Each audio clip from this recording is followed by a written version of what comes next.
ഗുജറാത്തിലെ പഠാനിൽ സരസ്വതി നദിക്കരയിൽ സ്ഥിതി ചെയ്യുന്ന അതിമനോഹരമായ ഒരു പടിക്കെട്ട് കിണറാണ് റാണി കി വാവ്. ചരിത്രത്തിൽ ഭൂരിഭാഗം സ്മാരകങ്ങളും രാജാക്കന്മാർ രാജ്ഞിമാർക്കായി പണിതുയർത്തിയപ്പോൾ ഒരു രാജ്ഞി തന്റെ പ്രിയപ്പെട്ട രാജാവിന്റെ സ്മരണയ്ക്കായി പണിതുയർത്തിയ അത്ഭുതമാണ് ഗുജറാത്തിലെ റാണി കി വാവ്. രാജ്ഞിയുടെ കിണർ എന്നാണ് ഇതിനർത്ഥം. കേവലം ഒരു ജലാശയമല്ലിത്. ഭൂമിക്കടിയിലേക്ക് 7 നിലകളിലായി കൊത്തിവെച്ച ശില്പകലയുടെ ഒരു മഹാക്ഷേത്രമാണ്. വിദേശ ആക്രമണങ്ങളെയും പ്രകൃതിക്ഷോഭങ്ങളെയും അതിജീവിച്ച് യുനെസ്കോയുടെ ലോക പൈതൃക പട്ടികയിൽ ഇടം പിടിച്ച ഒരു ഇന്ത്യൻ നിർമ്മിതിയാണ് ഇത്. 11ാം നൂറ്റാണ്ടിൽ ചാലൂക്യ രാജവംശത്തിന്റെ ഭരണകാലത്താണ് ഇത് നിർമ്മിക്കപ്പെട്ടത്. ചാലൂക്യ രാജവംശത്തിലെ, അതായത് ഗുജറാത്തിലെ സോളങ്കി രാജവംശത്തിലെ ഏറ്റവും പ്രശസ്തനായ ഭരണാധികാരികളിൽ ഒരാളായിരുന്നു ഭീംദേവ് ഒന്നാമൻ. ഏകദേശം AD 1022 മുതൽ 1064 വരെയായിരുന്നു അദ്ദേഹത്തിന്റെ ഭരണകാലം. ഗുജറാത്ത് ഭരിച്ചിരുന്ന സോളങ്കി രാജവംശത്തിലെ അംഗമായിരുന്നു അദ്ദേഹം. ഇന്ന് ഗുജറാത്തിലെ പഠാൻ എന്നറിയപ്പെടുന്ന അനഹില പതക ആയിരുന്നു അദ്ദേഹത്തിന്റെ ഭരണകേന്ദ്രം. ഭീംദേവ് ഒന്നാമന്റെയും അദ്ദേഹത്തിന്റെ രാജ്ഞിയുടെയും കാലഘട്ടം മികച്ച വാസ്തുവിദ്യാ വിസ്മയങ്ങൾക്ക് സാക്ഷ്യം വഹിച്ചു. ഗുജറാത്തിലെ പ്രശസ്തമായ മോധേര സൂര്യക്ഷേത്രം നിർമ്മിച്ചത് ഭീംദേവ് ഒന്നാമന്റെ ഭരണകാലത്താണ്.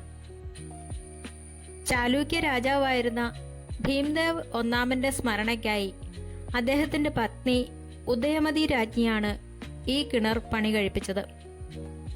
1310 മെരുതുംഗ സൂരി രചിച്ച പ്രബന്ധ ചിന്താമണി എന്ന ഗ്രന്ഥത്തിൽ ഇതിനെക്കുറിച്ച് പരാമർശമുണ്ട്.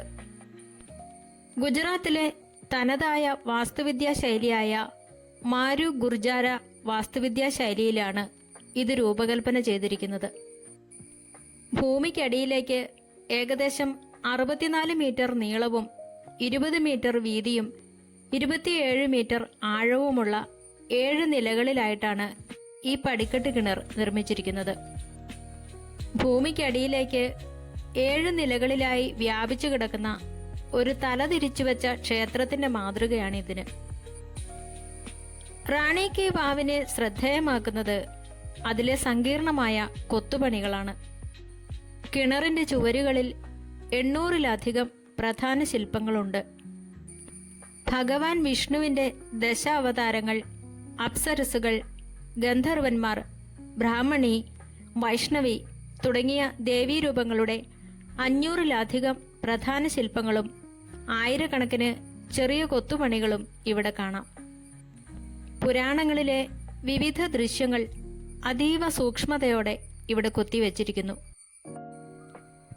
പണ്ടുകാലത്ത് കുടിവെള്ളത്തിനും കുളിക്കുന്നതിനും പുറമെ ഒരു സാമൂഹിക ഒത്തുചേരൽ കേന്ദ്രമായും ഈ പടിക്കിണറുകൾ ഉപയോഗിച്ചിരുന്നു. പുരാതന കാലത്തെ ഇന്ത്യക്കാരുടെ മികച്ച ജലസംരക്ഷണ രീതികളുടെയും ഭൂഗർഭ ജലസ്രോതസ്സുകൾ കൈകാര്യം ചെയ്യുന്നതിലെ വൈദഗ്ധ്യത്തിന്റെയും ഉദാഹരണമാണിത്. നൂറ്റാണ്ടുകൾക്ക് മുൻപ് സരസ്വതി നദിയിലുണ്ടായ വെള്ളപ്പൊക്കത്തെ തുടർന്ന് ഈ കിണർ പൂർണ്ണമായും മണ്ണിലടിഞ്ഞ് മൂടിപ്പോയിരുന്നു. പിന്നീട് 1980-കളിൽ ആർക്കിയോളജിക്കൽ സർവേ ഓഫ് ഇന്ത്യ നടത്തിയ ഉത്ഖനനത്തിലൂടെയാണ് ഇത് ഇന്നത്തെ രീതിയിൽ വീണ്ടെടുത്തത്. മണ്ണിനടിയിലായിരുന്നതിനാൽ ഇതിലെ ശില്പങ്ങൾക്കൊന്നും വലിയ കേടുപാടുകൾ സംഭവിച്ചിരുന്നില്ല എന്നത് വലിയൊരു പ്രത്യേകതയാണ്. ഇവിടെയുള്ള വിഷ്ണു പ്രതിമകൾ ഏറെ പ്രസിദ്ധമാണ്. 1000-കണക്കിന് വർഷം സരസ്വതി നദിയിലെ വെള്ളപ്പൊക്കത്തിൽ മണ്ണിനടിയിൽ മറഞ്ഞു കിടന്നതിനാലാണ് ഈ ശില്പങ്ങൾ ഇന്നും കേടുപാടുകൾ കൂടാതെ സംരക്ഷിക്കപ്പെട്ടത്. പുരാതന ഭാരതത്തിൽ ജലസ്രോതസ്സുകളെ കേവലം കിണറുകളായല്ല, മറിച്ച് പുണ്യതീർത്ഥങ്ങളായാണ് കണ്ടിരുന്നത്. റാണി കി വാവിലേക്ക് ഇറങ്ങിച്ചെല്ലുമ്പോൾ ഒരു സാധാരണ കിണറ്റിലേക്കല്ല, മറിച്ച് ഭൂമിക്കടിയിലെ ഒരു മഹാക്ഷേത്രത്തിലേക്കാണ് നമ്മൾ പ്രവേശിക്കുന്നത്. ജലദേവതയായ ഗംഗ, യമുന, എന്നിവരുടെ ശില്പങ്ങൾ ഇവിടെ കാണാം. ഈ വാസ്തുവിദ്യയുടെ ഏറ്റവും താഴത്തെ നിരയിൽ ചെന്നെത്തുമ്പോൾ അവിടെ നിർമ്മിച്ചിരിക്കുന്നത് അനന്തശയനത്തിലുള്ള വിഷ്ണു ഭഗവാന്റെ ശില്പമാണ്. പ്രപഞ്ചത്തിന്റെ നിലനിൽപ്പിന് ആധാരമായ വിഷ്ണുവും ജീവന്റെ ആധാരമായ ജലവും തമ്മിലുള്ള സാംസ്കാരിക ബന്ധമാണ് ഇതിലൂടെ ആവിഷ്കരിച്ചിരിക്കുന്നത്.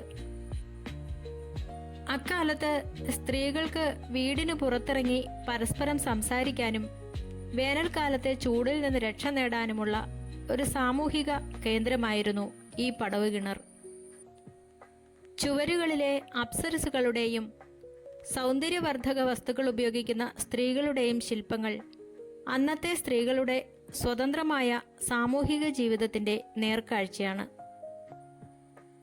ഒരു രാജവംശത്തിന്റെ സാമ്പത്തിക ഭദ്രതയും നിർമ്മാണ വൈദഗ്ധ്യവും ലോകത്തിന് കാണിച്ചു കൊടുക്കാനുള്ള രാഷ്ട്രീയ ആയുധം കൂടിയായിരുന്നു ഇത്തരം ഭീമാകാരമായ സ്മാരകങ്ങൾ. വടക്കൻ ഗുജറാത്ത് ഭരിച്ചിരുന്ന സോളങ്കി രാജവംശത്തിന്റെ സുവർണകാലത്തെയും അവരുടെ അധികാര പ്രൗഢിയെയും ഇത് വിളിച്ചോതുന്നു. റാണി കി വാവിന്റെ ഏറ്റവും താഴത്തെ നിലയിൽ നിന്ന് ഏതാണ്ട് 30 കിലോമീറ്റർ നീളമുള്ള ഒരു രഹസ്യ തുരങ്കം അടുത്തുള്ള സിദ്ധ്പൂർ എന്ന സ്ഥലത്തേക്ക് ഉണ്ടായിരുന്നു. യുദ്ധസമയങ്ങളിൽ രാജകുടുംബാംഗങ്ങൾക്ക് ശത്രുക്കളുടെ കണ്ണിൽപ്പെടാതെ രക്ഷപ്പെടാൻ വേണ്ടിയാണ് ഈ തുരങ്കം രാഷ്ട്രീയ ദീർഘവീക്ഷണത്തോടെ നിർമ്മിച്ചത്.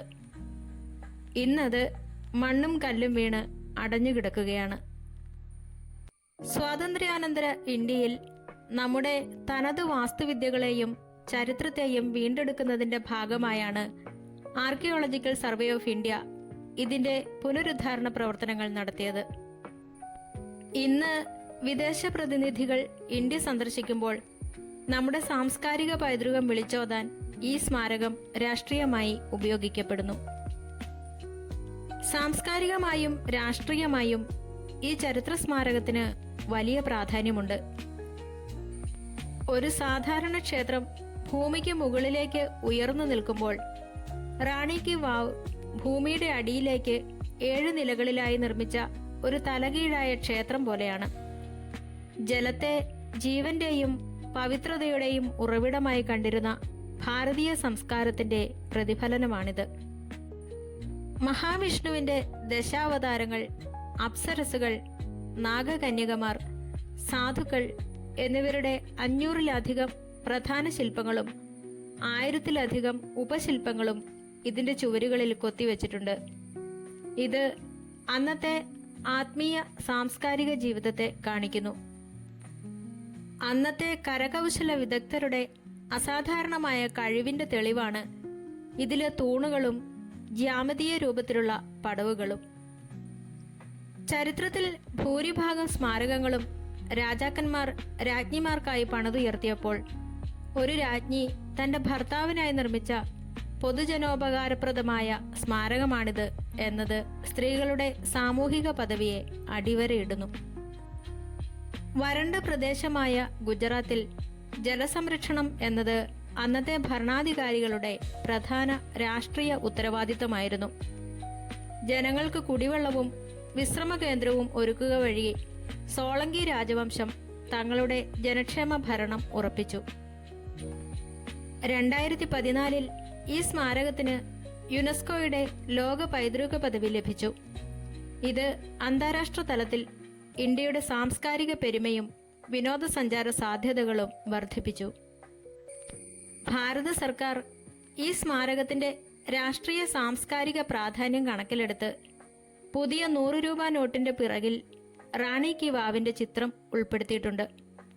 ഇത് രാജ്യത്തിന്റെ ചരിത്രപരമായ സ്വത്വത്തെ ഉയർത്തിപ്പിടിക്കുന്ന ഒന്നാണ്. വിദേശ ആക്രമണങ്ങളെയും പ്രകൃതിക്ഷോഭങ്ങളെയും അതിജീവിച്ച ഭാരതീയ പൈതൃകത്തിന്റെ പ്രതീകമായി ഇന്ന് രാഷ്ട്രീയ വേദികളിൽ ഇത് ചർച്ച ചെയ്യപ്പെടുന്നു. ജലസംരക്ഷണത്തിനായുള്ള ഒരു നിർമ്മിതി എന്നതിലുപരി ഭാരതീയ കലയുടെയും വാസ്തുവിദ്യയുടെയും ഉത്തമ ഉദാഹരണമായി റാണി കി വാവ് ഇന്നും നിലകൊള്ളുന്നു. ചുരുക്കത്തിൽ റാണി കി വാവ് എന്നത് കേവലം ഒരു ജലാശയമല്ല, മറിച്ച് ഭാരതത്തിന്റെ എഞ്ചിനീയറിംഗ് മികവിന്റെയും കലയുടെയും രാഷ്ട്രീയ ദീർഘവീക്ഷണത്തിൻ്റെയും മകുടോദാഹരണമാണ്.